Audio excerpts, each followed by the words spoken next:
Commander Jiwon Kim stared at the alien ship through the viewing screen of Terra's Dawn. The vessel was huge, bigger than any human ship ever built. Its metal surface gleamed with strange patterns that hurt to look at directly. After 3 months of traveling through deep space, humanity had finally met someone else among the stars. "They're sending a message," said Communications Officer Sora Lee. Her fingers moved quickly over the control panel. "It's some kind of universal translator." Signal, the main screen flickered. A face appeared. Not human, but close enough to be disturbing. The creature had 4 eyes arranged in a diamond pattern on its forehead. Its skin was blue-gray, like old metal. When it spoke, the voice was deep and full of authority. "I am Captain Thexanar of the Vaxari Empire," the alien said. "You will identify yourselves immediately. This system belongs to the Empire now." Jiwon straightened in his captain's chair. He had trained for this moment his whole life, but it still felt surreal. "This is Commander Jiwon Kim of Earth vessel Terra's Dawn. We come in peace, seeking knowledge and friendship." Thexanar's 4 eyes blinked in sequence. "Earth? Never heard of it. Another primitive species, I suppose. How far did you crawl from your home world? 10 light years? 20? "We traveled 47 light years to reach this system," Jiwon replied calmly. The alien captain laughed, a sound like grinding metal. "Impossible. Your ship design is ancient, crude. No species with such primitive technology could travel so far." Thexanar paused, studying something off-screen. "Wait. My sensors are detecting unusual readings from your vessel." Dr. Minho Park stepped forward from his position at the science station. He was a quiet man who spent most of his time studying ancient things. "Commander, I'm picking up some strange signals from the planet below. They're not natural." Jiwon nodded. "Captain Thexanar, we would like permission to explore the planet in this system. We're scientists, not warriors." "Denied," Thexanar said quickly. "All planets in Vaxari space are restricted. You will leave immediately or face the consequences." But Dr. Park was already shaking his head. "Commander, these signals, they're artificial, but they're old. Really old. Millions of years old. And they're using mathematical patterns I recognize." "What kind of patterns?" Jiwon asked. "Human patterns. The same base 10 system we use. The same geometric principles we teach in schools on Earth." Thexanar's expression changed. All 4 eyes focused on Dr. Park with sudden intensity. "What did you just say?" "The signals match human mathematical principles," Park repeated. "It's probably just a coincidence, but show me," Thexanar demanded. His voice had lost its casual arrogance. "Show me these patterns immediately." Park looked at Jiwon, who nodded. The doctor's fingers moved over his console, and mathematical formulas appeared on the main screen. Simple equations, geometric shapes, and number sequences that any human child would recognize. Thexanar went very still. For a long moment he said nothing. Then he spoke in a whisper. "By the void. These are the old patterns." "Old patterns?" Jiwon asked. "Signals we find throughout the galaxy, in ruins on dead worlds, in the basic programming of ancient machines. No one knows who created them. They predate all known civilizations." Thexanar's 4 eyes were wide with something that looked like fear. "We call them the ghost equations. They appear everywhere, but no living species has ever claimed them." "Sorry." Lee turned from her station. "Captain, I'm detecting more signals from the planet's surface. They're getting stronger." "The planet is awakening to our presence," Dr. Park said, excitement in his voice. "Commander, we have to go down there. This could be the greatest discovery in human history." Jiwon looked at the alien captain on the screen. Thexanar was staring at them with a mixture of wonder and terror. "Captain, do we have your permission to explore the planet?" "Permission?" Thexanar laughed, but there was no humor in it. "If what I suspect is true, you don't need my permission. You never needed anyone's permission." 2 hours later, Jiwon stood on the surface of a dead world. The air was thin but breathable. Ancient structures rose from the rocky ground like broken teeth. They were clearly artificial, but their design was unlike anything in human records. Dr. Park ran his scanner over the nearest structure. The metal is an alloy we don't have names for. But look at this. He pointed to symbols carved into the wall. These symbols, they're not human writing, but they follow human linguistic patterns. Subject, verb, object structure. Consonant-vowel ratios that match human speech. How is that possible? Asked Sora Lee. She had insisted on joining the landing party despite being a communications officer, not an explorer. I don't know, Park admitted. But there's something else. The radioactive decay patterns in this metal suggest these structures are 15 million years old. Jiwan felt a chill that had nothing to do with the planet's cold air. 15 million years. But humans only developed space travel 50 years ago. I know, Park said quietly. It doesn't make sense. Unless... He didn't finish the thought, but Jiwan understood. Unless humans had been in space much longer than anyone remembered, they explored deeper into the ruins. The structures were vast, clearly built by a civilization with advanced technology. But everywhere they looked, they found the same thing. Mathematical principles, design philosophies, and engineering solutions that felt familiar. Not identical to human methods, but similar enough to be recognizable. In the center of the largest structure, they found it. The chamber was perfectly circular, with walls covered in symbols and equations.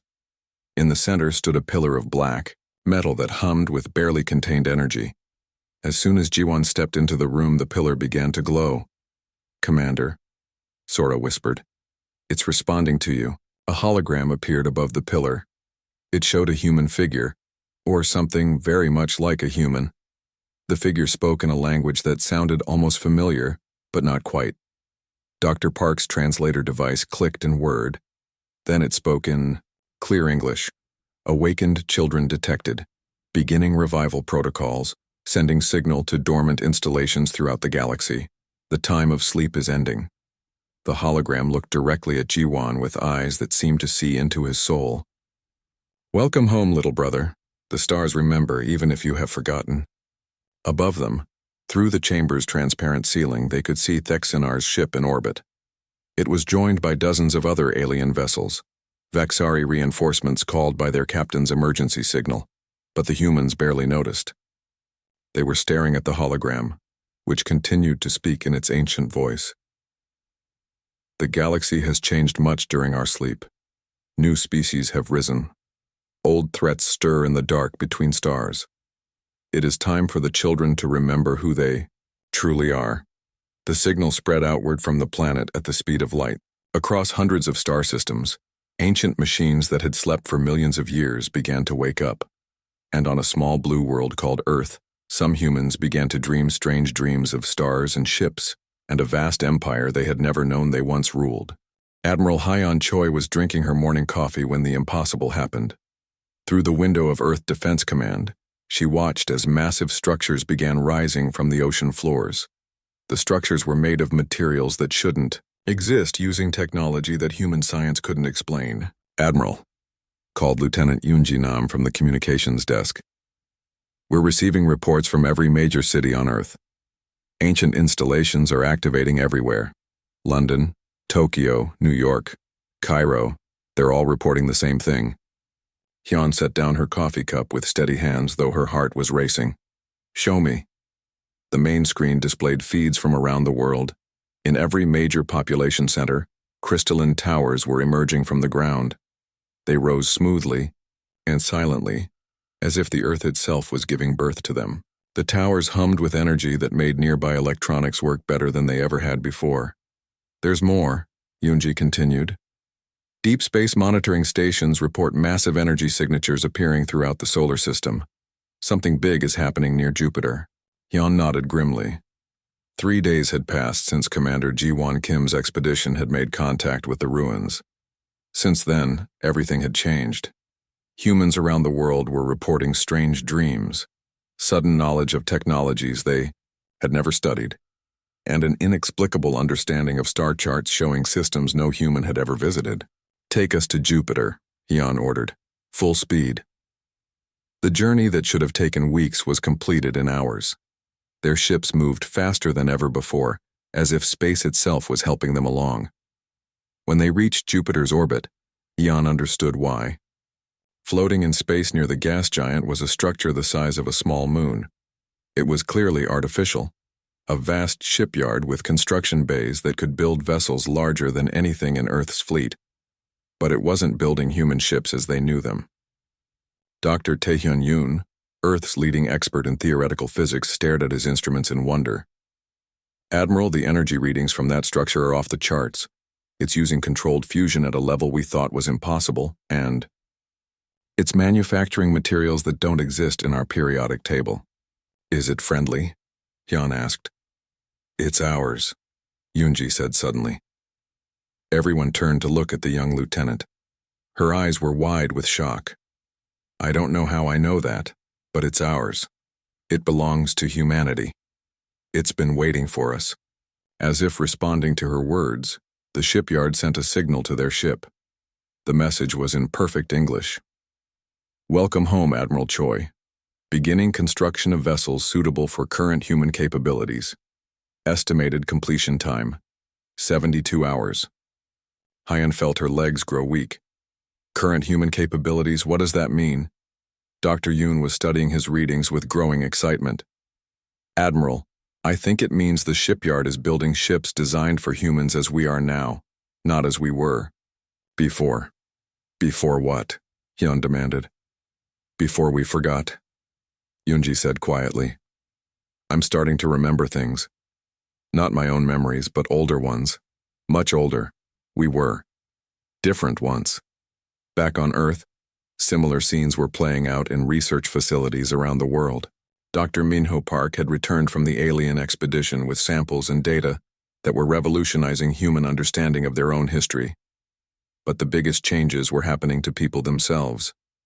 Lieutenant Yoonja Nam was one of the first to experience what scientists would later call the remembering.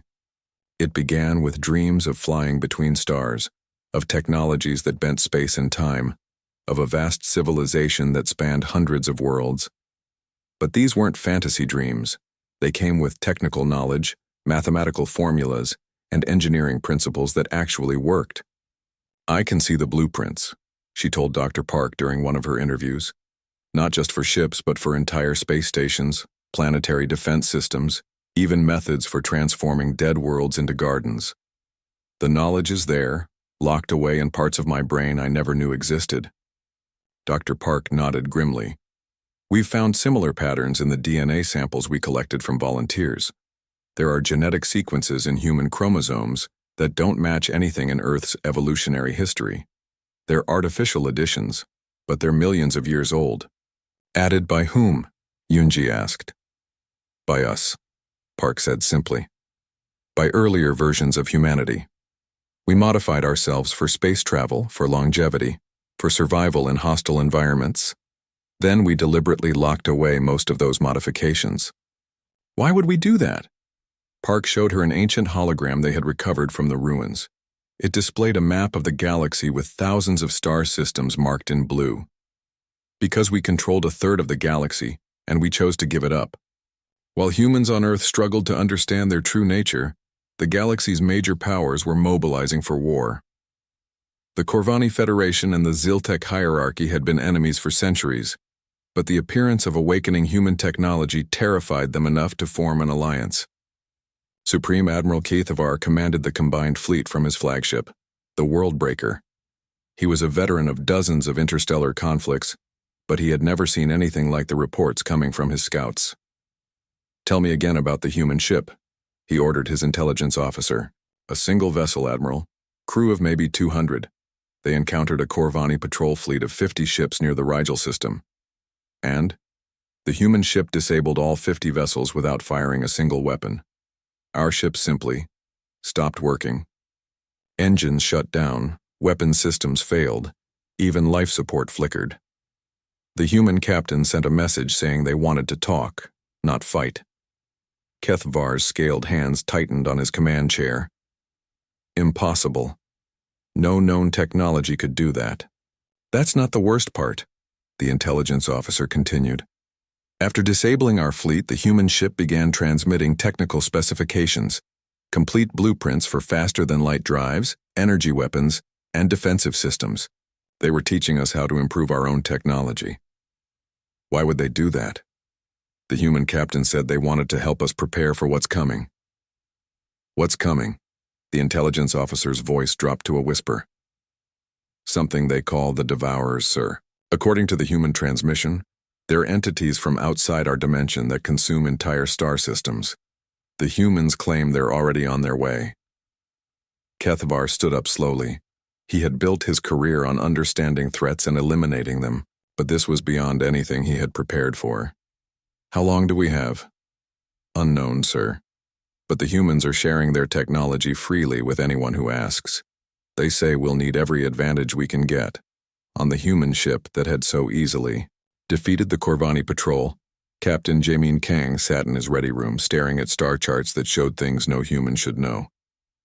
He was one of the first to experience full remembering, and the knowledge that flooded his mind was both wonderful and terrible. He remembered the great Terran synthesis, humanity's ancient empire that had ruled wisely and well for millions of years. He remembered the decision to enter the Great Sleep, scattering human colonies throughout the galaxy and then wiping their own memories of who they had been. It was an act of incredible sacrifice, giving up ultimate power so that younger species could grow and develop without human interference. But he also remembered why they had made that choice. The Devourers were real, and they were coming back. Humanity's ancient empire had fought them once before, barely winning through terrible sacrifice. The decision to sleep had been strategic, a way to preserve their species and their knowledge while waiting for the galaxy to develop enough allies for the next war. That war was beginning now. Jamin activated his communication system and sent a message to Admiral Hyon Choi on Earth. Admiral, this is Captain Kang. The first phase is complete. Human installations throughout the galaxy are now active. Recommend we begin Phase 2 immediately. What's Phase 2? Came the reply. Jamin looked out at the stars and remembered ships the size of moons, weapons that could reshape reality itself, and a human civilization that had once been the galaxy's greatest hope. We wake up the rest of our people, he said. All of them. Captain Hana Shin had always been good with machines, but now she was talking to them. Not metaphorically, literally talking to the computer systems on her frigate Starbound, and they were talking back.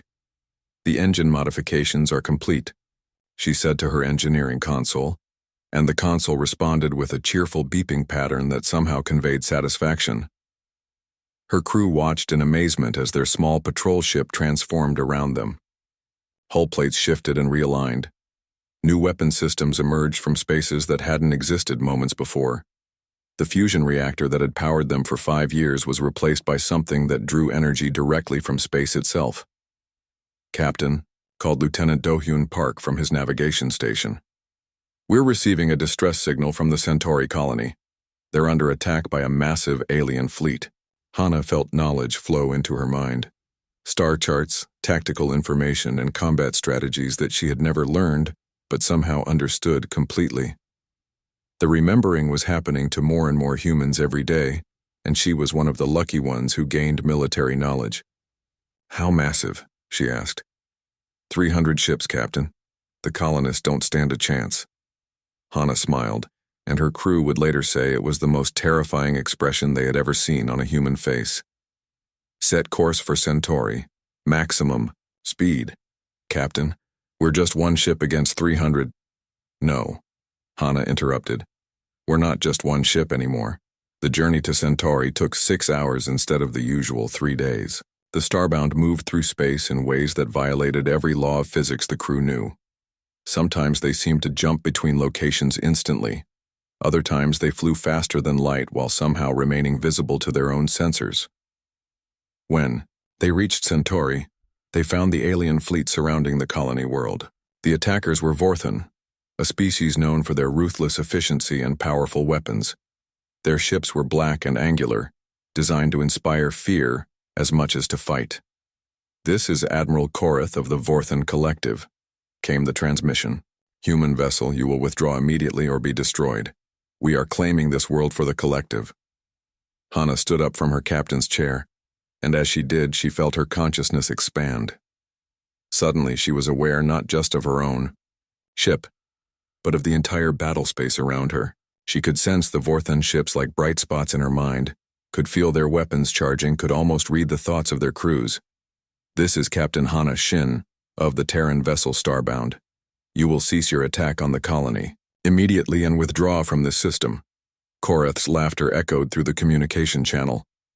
One small human ship against our entire fleet? You must be insane. I'm not insane, Hana replied calmly. I'm awake. She reached out with her mind and touched the Vorthan ships. For a moment that stretched into eternity, she studied their technology, their weaknesses, their crew configurations. Then gently, she began to shut them down. One by one, the Vorthan ships went dark. Not destroyed, just disabled. Their engines stopped working. Their weapons powered down. Their life support systems switched to minimum levels, enough to keep the crews alive but no more. Impossible, Admiral Korath whispered over the radio. Your ships are now running on backup power only, Hana announced. You have enough air and heat for 72 hours.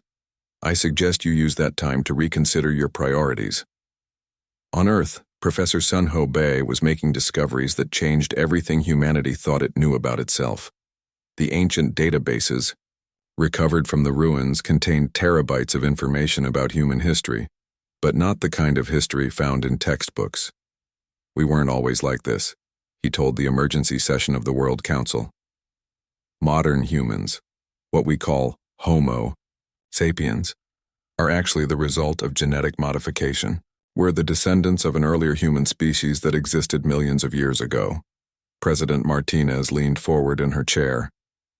Are you saying we're not natural? I'm saying our ancestors deliberately changed themselves and their children. They enhanced human intelligence, increased our adaptability, gave us the ability to survive in hostile environments.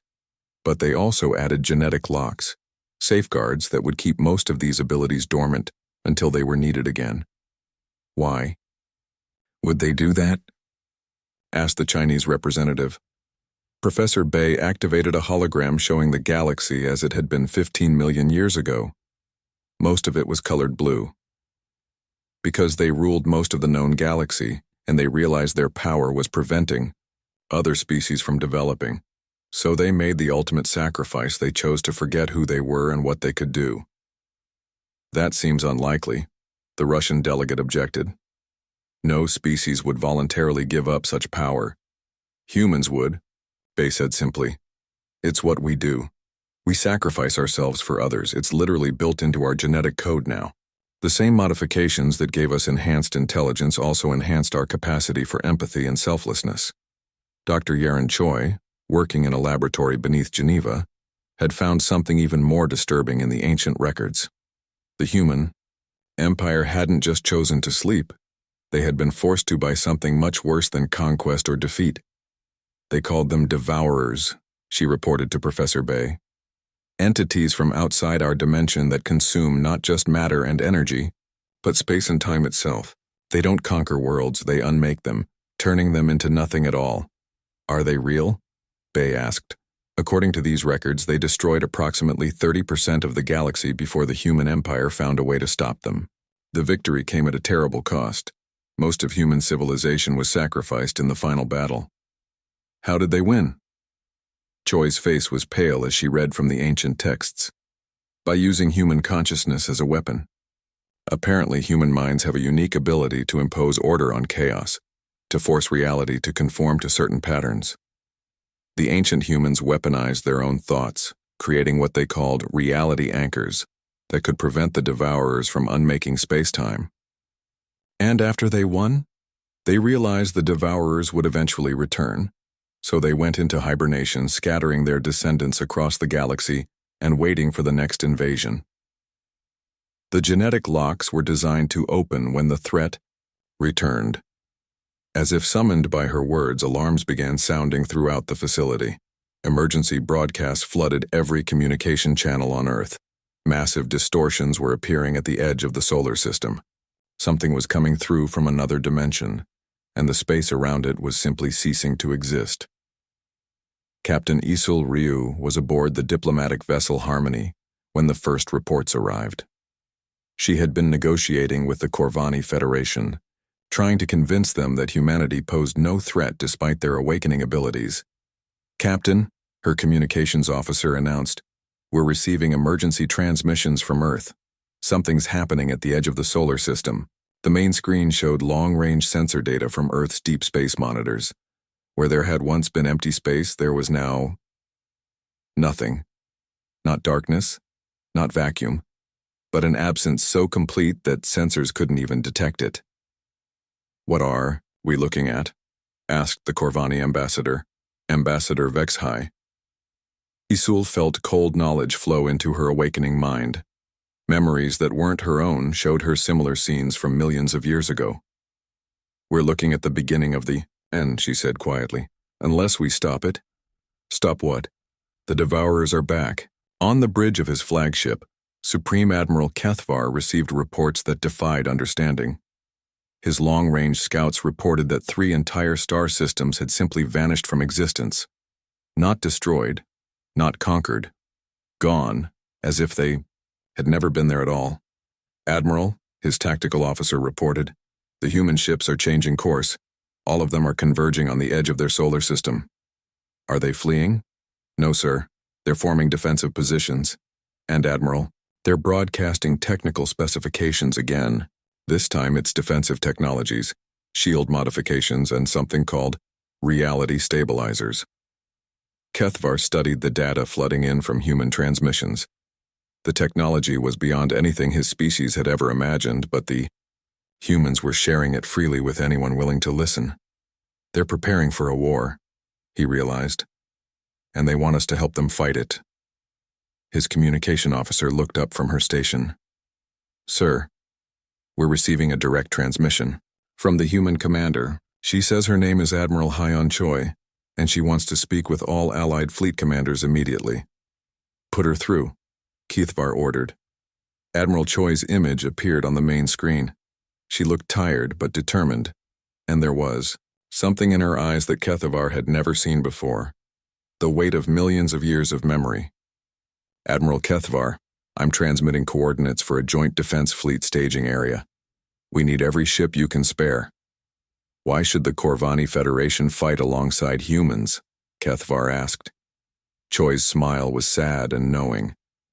"Because if we don't, there won't be a galaxy left to rule." Behind her, through the viewport of her command ship, Kethvar could see massive structures emerging from space itself. Human ships and stations that were larger and more advanced than anything he had imagined possible. Fleet Admiral Shung Kyun-jung stood on the bridge of the newly awakened dreadnought Eternal Dawn and watched reality itself bend around his fleet. The ship was 3 kilometers long and built from materials that existed in multiple dimensions simultaneously.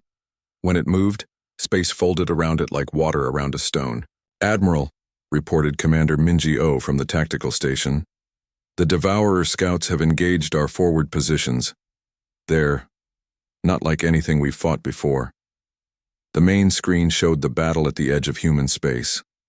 The enemy, ships, if they could be called ships, were constantly changing shape, shifting between dimensions, and wherever they went, space itself seemed to unravel. Human vessels fired weapons that bent reality back into proper shape, forcing the Devourers to exist in normal space-time where they could be fought.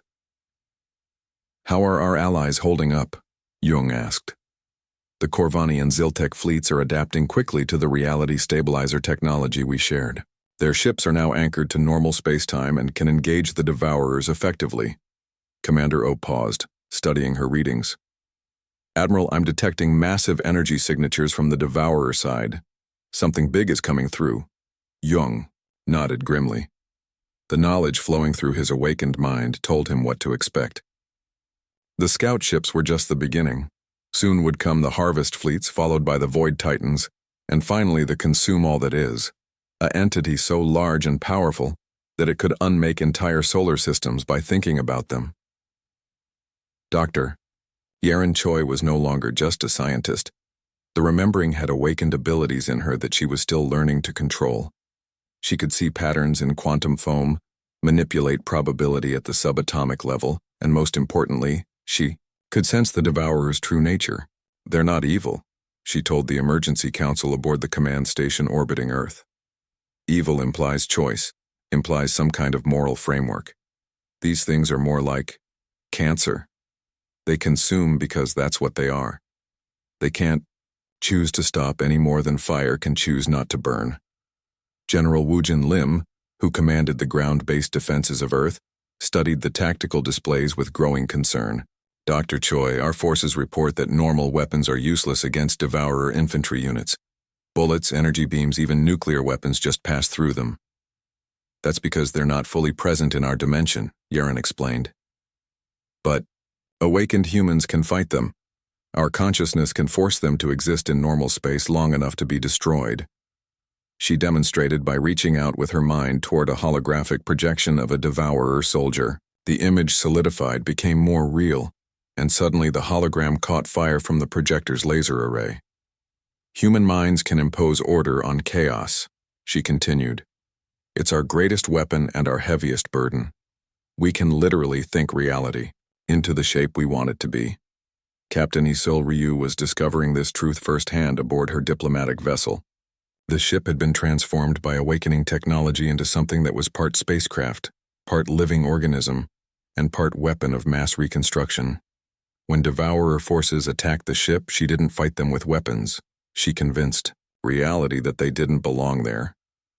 It's like lucid dreaming, she explained to her crew after repelling their third attack. You have to believe completely and absolutely that reality works the way you say it does. The moment you doubt, the Devourers can slip back into their non-existence. Her communications officer, Lieutenant Seokmin Yoon, was one of the newer awakened humans. His abilities focused on quantum communication. He could send messages instantaneously, across any distance, by convincing space-time that the distance didn't exist. Captain, I'm receiving reports from the front lines. Admiral Young's fleet has engaged the First Harvest Fleet. The battle is unprecedented. The tactical display showed a conflict that spanned multiple dimensions. Human ships phased in and out of normal space, appearing behind enemy lines, attacking from angles that shouldn't exist, and using weapons that fired concentrated reality. The Devourers responded by trying to erase the space the human ships occupied, creating holes in existence that had to be quickly patched by reality stabilizers. Casualties? Isil asked. Surprisingly light on our side. Heavy losses among our alien allies. They don't have the mental flexibility to fight a war where the laws of physics are just suggestions. Engineer Narisong was working frantically in the depths of the eternal dawn, making modifications to systems that existed partially in her imagination. The ship's engines didn't just bend space-time. They convinced the universe that the ship was already where it needed to be. The weapons didn't fire energy or matter. They fired concepts like destruction and order and the way things should. Burst Admiral, she reported over the intercom. The Genesis protocol is ready for activation. But I need to warn you, once we start this, there's no going back. Every awakened human in the galaxy will be linked into a single consciousness network. Jung considered this from his command chair. The Genesis protocol was humanity's ultimate weapon, a way to combine all human minds into a single reality-shaping force capable of rewriting the laws of physics on a galactic scale. But it would also mean the end of human individuality as they knew it. What does the network look like, he asked.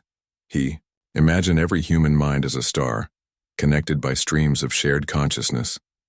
Individual personalities remain, but we all share knowledge, abilities, and purposes. We become what we were always meant to be, a living weapon against chaos and entropy. The decision was taken out of his hands when sensors detected the approach of a void titan. The entity was the size of Earth's moon and existed in 17 dimensions simultaneously. Where it moved, galaxies went dark. It was headed directly for the Sol system. Activate the Genesis protocol, Jung ordered.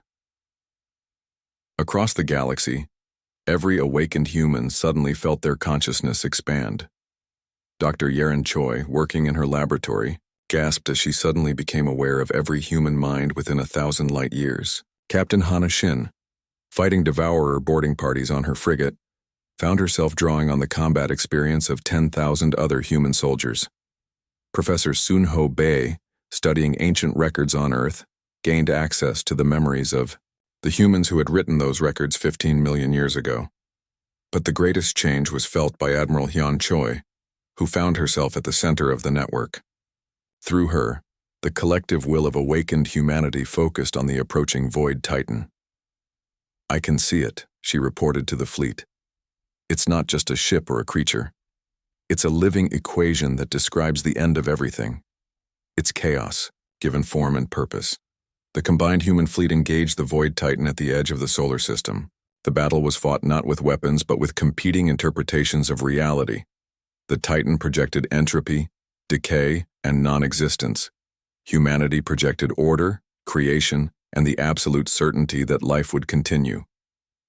Space-time twisted around the combatants. Stars flickered in and out of existence. Planets appeared and disappeared as different versions of reality competed for dominance.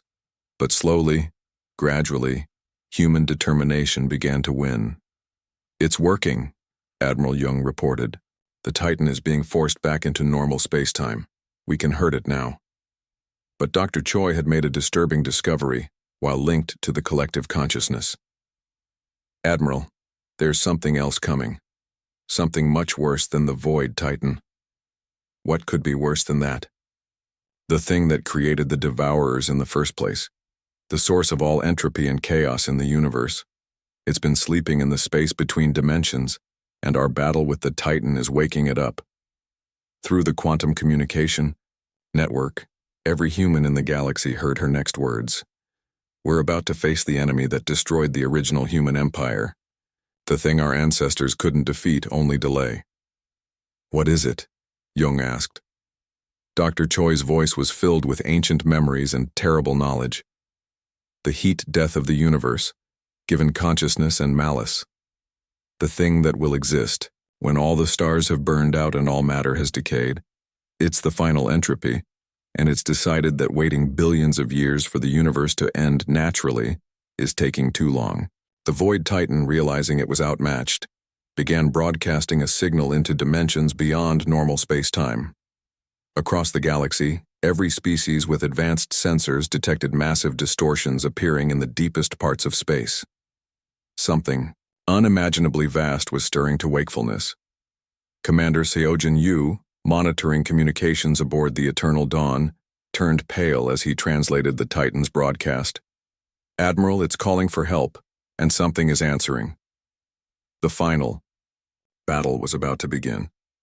Supreme Commander Donghyun Kim felt the weight of 15 million years of history pressing down on his shoulders as he coordinated the galaxy's final defense. Through the Genesis Protocol network, he was connected to every awakened human consciousness, giving him access to memories and knowledge from humanity's ancient empire. But even with all that wisdom, he wasn't sure they could win this time. "Status report," he requested from his position aboard the massive command station that had emerged from Jupiter's core, another relic of humanity's forgotten past. Admiral Ji Young-han's voice echoed through the quantum communication network from her position at the front lines. "The entity has manifested in normal space-time. Commander, it's bigger than our solar system. Our sensors can't even measure its full dimensions." Through the shared consciousness network, every human in the galaxy could see what she was seeing. The final entropy had awakened, and it was exactly what Dr. Choi had described. The heat death of the universe given form and malice. It appeared as a sphere of absolute darkness surrounded by rings of dying stars. Where its influence touched, space-time matter itself began to decay at the quantum level. "How long do we have?" Donghyun asked. Engineer Nari Song, working frantically in the Genesis Control Center, answered, while her hands moved over control systems that existed in multiple dimensions. Based on the rate of entropy projection, approximately 6 hours before the decay field reaches inhabited systems, 12 hours before it reaches Earth. "And how long to implement the final protocol?" Nari hesitated. The final protocol was humanity's ultimate contingency plan, a way to transform every awakened human into a living weapon against entropy itself. But it would mean the end of humanity as a biological species. They would become something else entirely, beings of pure consciousness capable of existing in the quantum foam between realities. Implementation will take 4 hours, she finally answered. But Commander, once we start, there's no reversing the process. Every human connected to the network will be transformed. Dong-Yun closed his eyes and felt the weight of decision. Through the network, he could sense the thoughts and feelings of millions of awakened humans throughout the galaxy. Fear, determination, love for their families and friends, and underneath it all, the deep genetic programming that had been built into humanity millions of years ago. The absolute certainty that life was worth preserving at any cost. Begin the transformation sequence, he ordered. Dr. Cheung-moon had been studying the ancient records right up until the moment the transformation began. As one of the galaxy's leading experts on human evolution, she understood better than most what was about to happen to their species. We're about to become what we were always meant to be, she transmitted through the network to anyone who wanted to listen. The original humans who built the ancient empire, they weren't like us. They had already undergone this transformation once before. That's how they were able to fight the Devourers the first time. What were they like?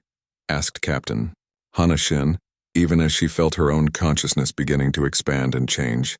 They were living thoughts, Chae-young explained. Beings of pure information and will, capable of existing in any environment, thinking at the speed of light, and most importantly, able to impose their version of reality on the universe through sheer force of belief. The transformation was unlike anything any human had ever experienced. Physical bodies didn't disappear, but they became optional. Temporary constructs that consciousness could inhabit or abandon at will. Thought became faster, clearer, and more powerful. Individual minds remained distinct, but they were now part of a vast collective intelligence that could process information at a rate that made normal human thinking seem glacially slow. Commander Seojin Yu was one of the first to fully transform, and his new perspective was breathtaking. He could see the universe as it really was, not just matter and energy, but information and probability, pattern and chaos, meaning and entropy all dancing together in an endless cosmic symphony. I can see the enemy clearly now, he reported. It's not just the heat death of the universe. It's the opposite of consciousness itself. Where we create meaning and pattern, it creates meaninglessness and chaos. We're not just fighting for the galaxy. We're fighting for the very concept of existence having purpose. The final entropy had noticed the transformation of the human species, and it was not pleased. The great dark sphere at the center of its form pulsed with malevolent intelligence, and waves of pure chaos began radiating outward. These weren't physical attacks. They were assaults on the very idea that reality should follow logical rules. But the transformed humans were ready for this kind of warfare. Admiral Hyen Choi, now existing as both a physical being and a pattern of organized information, led the counterattack. Instead of firing weapons at the enemy, she projected concepts. The idea that entropy could be reversed, that chaos could be organized, that even the heat death of the universe was not inevitable if conscious beings refused to accept it. The battle that followed took place on levels of reality that normal matter couldn't even perceive. Human consciousness wrestled with cosmic entropy in the quantum foam where particles flickered in and out of existence. The transformed humans didn't fight to destroy the final entropy. They fought to convince the universe that such a thing was impossible. It's working, reported Captain Isel Ryu from her position coordinating the reality-shaping attacks. The entity is being forced back into dimensional spaces that can contain it, but the effort is enormous. We're burning through the collective consciousness of our entire species. Supreme Commander Dong-Hyun could feel it too. Every moment of the battle was costing them. Transformed humans were pouring their very existence into the effort to reshape reality, and some were beginning to fade as their consciousness became too dispersed to maintain coherence.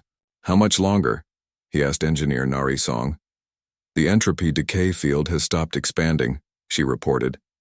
but we need to maintain the reality anchors for at least another hour to ensure the entity can't manifest again. Can we hold out that long?